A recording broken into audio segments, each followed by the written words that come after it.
berlalu sobaan.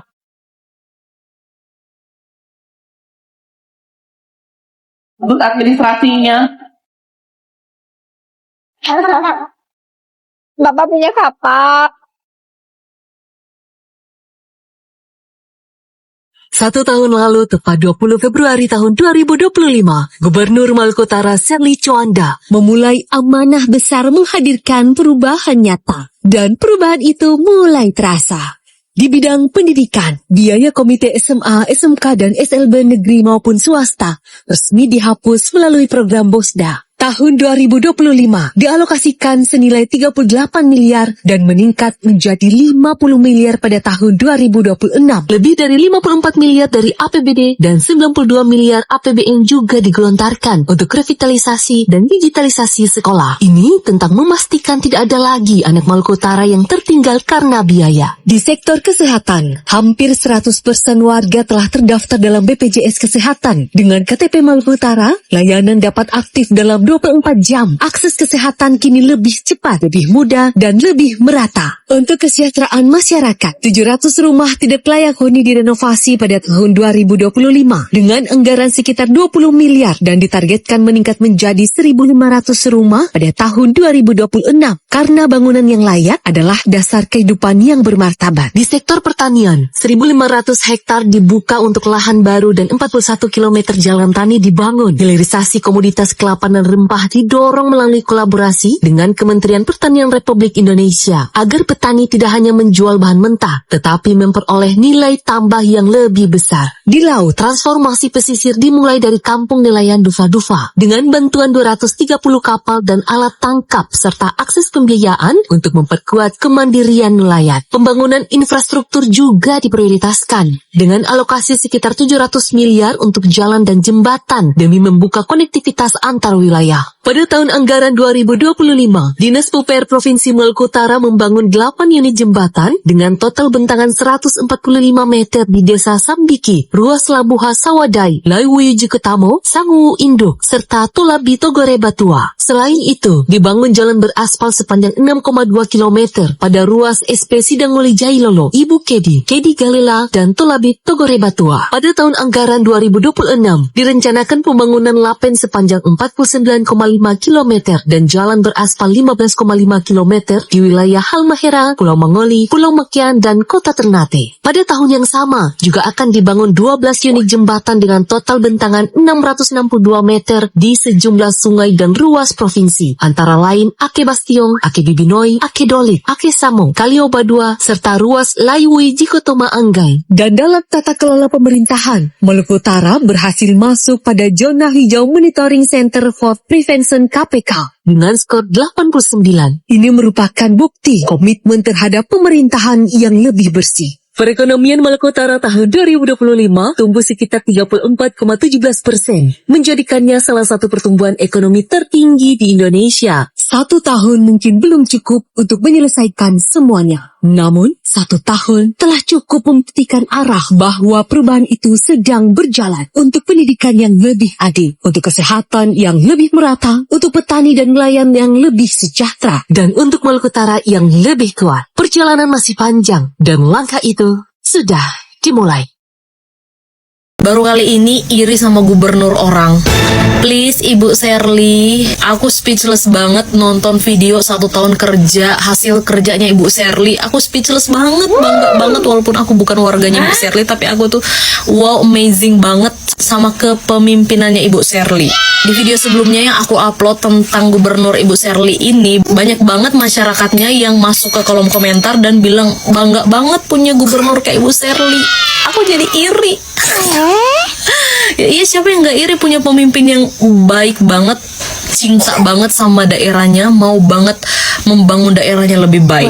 Dan yang paling aku suka dari gubernur Maluku Utara ini, walaupun dia dinobatkan sebagai gubernur terkaya se-Indonesia, tapi penampilannya sederhana banget, sederhana tapi kelihatan berkelas banget ya, nggak perlu pakai aksesoris yang mewah-mewah, yang hedon-hedon, ya kan? tapi tetap terlihat berwibawa. Setuju nggak?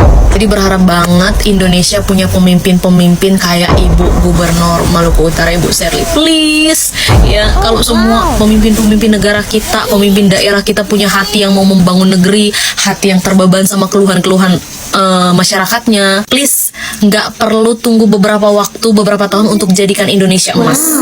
Tapi kalau para pemimpin negeri cuman bisa memperkaya diri sendiri, nggak peduli sama rakyatnya, nggak peduli sama daerahnya, ya mau sampai 2000 tahun ke depan pun nggak akan jadi, nggak akan terwujud Indonesia emas, nggak akan terwujud masyarakat yang sejahtera. Karena kebanyakan pemimpin-pemimpin daerah kita cuman mementingkan kepentingan diri sendiri. Salut banget sama Ibu Sherly, salut banget, bangga banget, iri banget sama masyarakatnya yang punya gubernur kayak gini.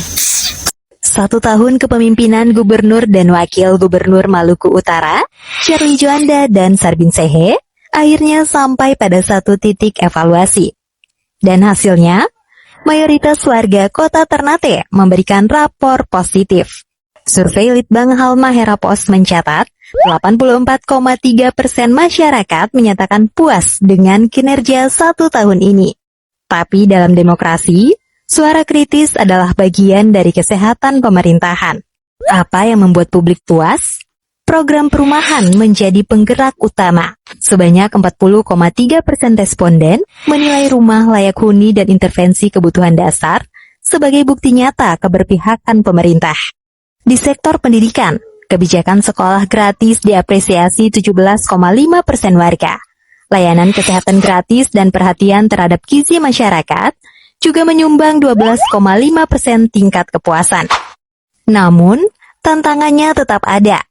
Infrastruktur masih menjadi titik lemah. Bagi Litbang Halmahera Pos, mayoritas puas adalah modal sosial, tetapi kritik publik adalah energi korektif. Kini, tahun kedua kepemimpinan Sherly Sarbin menjadi fase pembuktian. Mampukah program sosial tetap konsisten?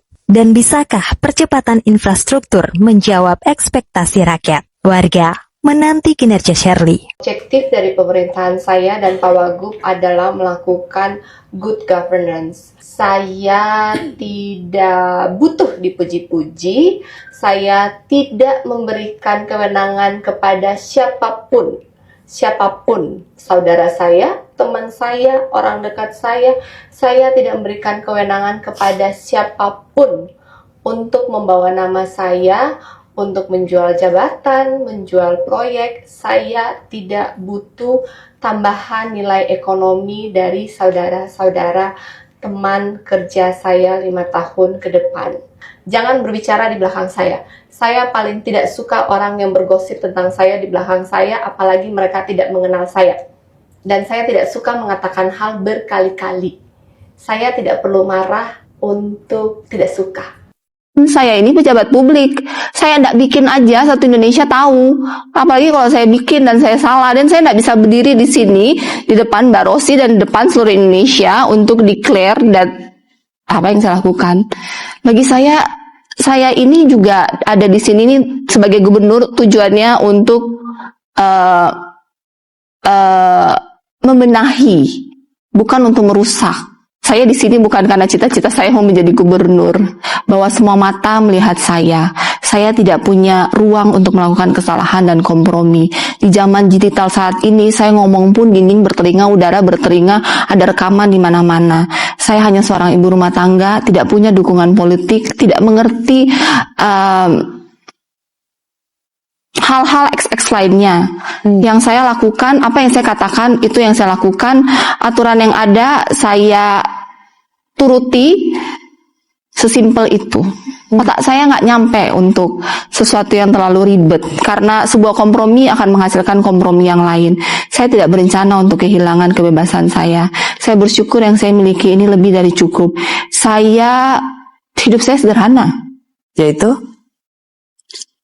Yang saya miliki, saya merasa sudah lebih dari cukup. Saya hanya butuh waktu untuk menikmatinya. Dan waktu itu saat ini saya konversikan untuk Teknisasi apa di Maluku Utara bisa dilakukan. Mengingat kita juga punya potensi tanah liat yang bisa juga Ya, saya sudah menugaskan kepada Dinas PU untuk menghitung RAB, metode, pelaksanaan, biaya untuk geoteknisasi. Karena kan kita sekarang sedang melakukan program RTLH dan apakah secara biaya memungkinkan, apakah secara bahan material kita punya, apakah secara metode dan teknologi dan alat kita punya. Jika semua kita punya ya tentu kita akan melaksanakan sesuai dengan perintah dari Pak Presiden. Kemudian untuk dukungan program lainnya seperti cek kesehatan gratis, bagaimana Bu untuk siswa kan kita boleh 60% Bu di tahun 2020. Cek kesehatan gratis di tahun 2025 kita Maluku Utara 40%.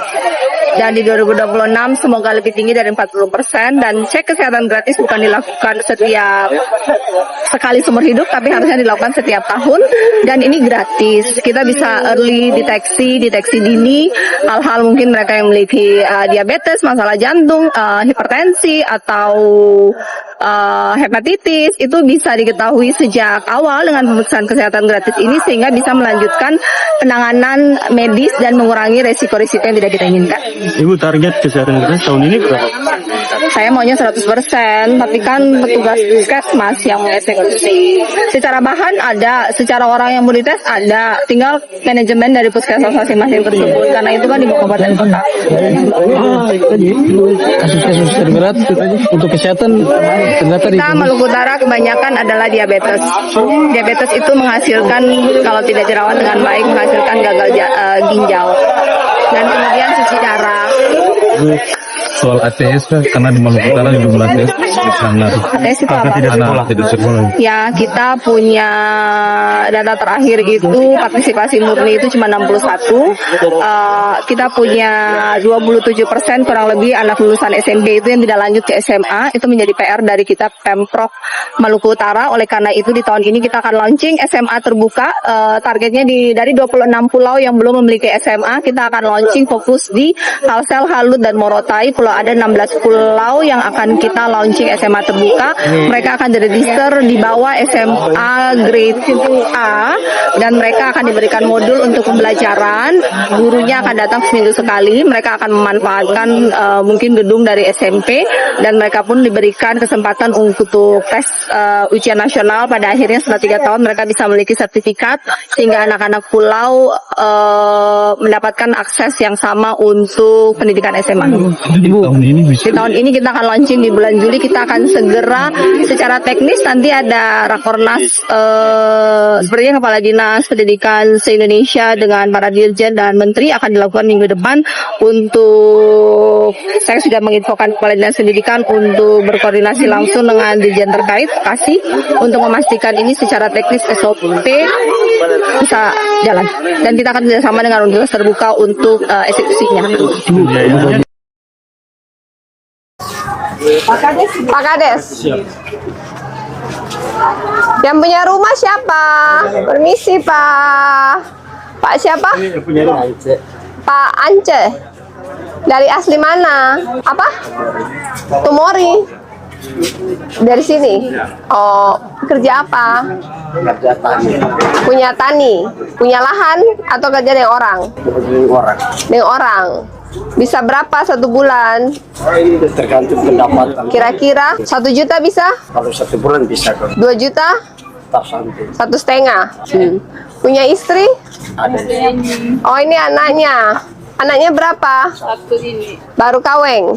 Selama kali dapat. Baru dapat. Tinggal sini selama? 20 tahun lebih. Oh, 20 tahun. Lahan punya milik sendiri? Milik sendiri. So, ada sertifikatnya? Belum ada. Belum ada sertifikatnya. Ibu dibantu ya sertifikatnya. Boleh, ini ruang tamu.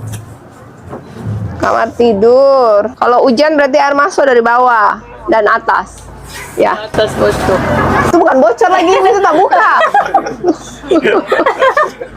Bocor tuh itu ya, lubang-lubang itu bocor, itu tak buka. Ternyata makan hari-hari doi pakai apa? Kalau ini petua jaga kan belum bisa kerja nih, toh kan bikin gula, cuma ada istirahat karena kaki sakit.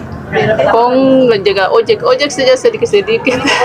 Makanan bahan beli di pasar kah? Ada tanam sendiri? Pasar. Beli pasar. Susu? Iya, beli susu lagi. Minum susu setiap hari? Susu. Kamar mandi? Kamar mandi. Air dari mana? Ayo ada kamu. Ini cuma mandi. Tampung? Dari? Ayam kan ada di sebelah itu ada keran. Oh, ibu tenteng ke sini buat mandi? Ada selang. Oh, pakai selang. Terus kalau mau buang air? Ada di baku mantu sana. Gue di baku mantu deh. Ibu Kadis, bangun baru dapur kamar mandi ya. Yang punya rumah mana? Ibu Bupati mana? Jadi dapat dua-dua karena banyak yang mau dibikin. Ya. Ini ya Ibu buat tambah beli susu. Makasih Bu. Iya. Ini. Nanti dikirim itu bahan dan upah. Jadi nanti swakelola bangunnya ya. Oke, kita harus pikirkan sistem yang baru lagi. Ya, ya, makasih. Dadah. Dadah, Adek. Jangan nambah anak dulu ya. Ibu, jangan mau kalau dibikin anak. Cari pendapatan tiap bulan yang benar baru boleh tambah anak. Ya. Oke. Bu, dalam realitas politik daerah, tantangan apa sih yang paling berat Ibu hadapi sebagai pemimpin perempuan di kawasan Indonesia Timur? Mungkin tantangan pertama itu biasanya diragukan sebelum kita bekerja tuh udah diragukan dulu. Jadi kita harus membuktikannya tuh dengan output, dengan kinerja. Kalaupun sudah dibuktikan pun dibilang pencitraan. Ya enggak apa-apa, dibuktikan terus.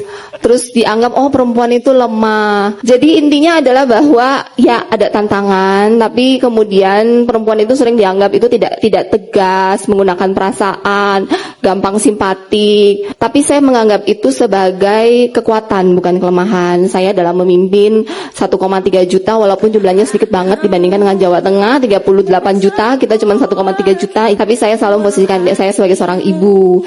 Jadi kalau ada yang marah-marah, demo-demo, ya saya anggap sebagai anak.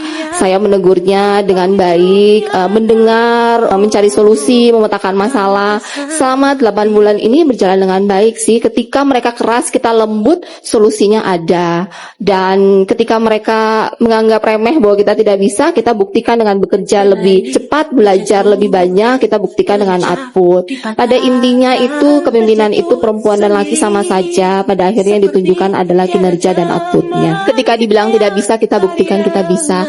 Tidak dengan berdebat, tidak dengan meyakinkan orang lain, tapi dengan output kinerja. Kamu tak sendiri.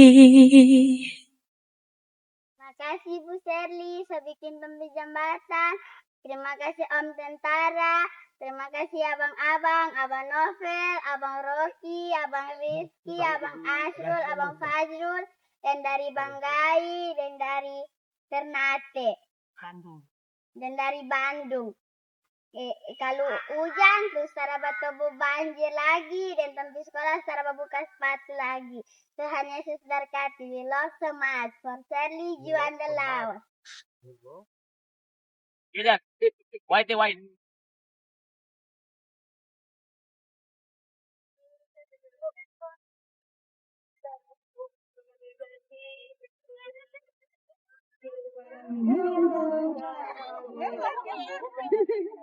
Empat ini atau ini udah empat? Tiga.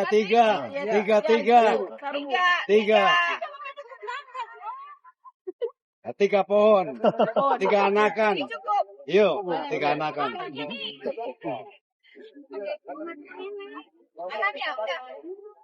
Abah. 3 anakan. Oke, angkat bibit.